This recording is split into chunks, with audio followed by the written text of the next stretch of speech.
Mga kapuso, ngayong bakasyon season, maging maingat at mapanuri sa pagbubuk ng accommodation para huwag maging biktima ng mga fake booking scam. Simula po noong Nobyembre, nasa 300 na ang nabiktima ng isang peking social media account na ginagamit ang pangalan ng isang resort sa Glan, Sarangani. Nasa 4,000 piso hanggang 40,000 piso ang natangay ng mga salarin sa kada biktima. Ayon sa pamunuan ng resort, nalaman nila ang modus matapos umani ng mga negatibong komento ang kanilang totoong page. Iniimbestigahan na yan ng PNP Anti-Cybercrime Unit.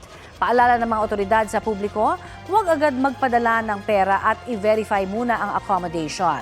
Gumamit din po ng mga lehitimong booking platforms at huwag agad magbibigay ng personal at financial information.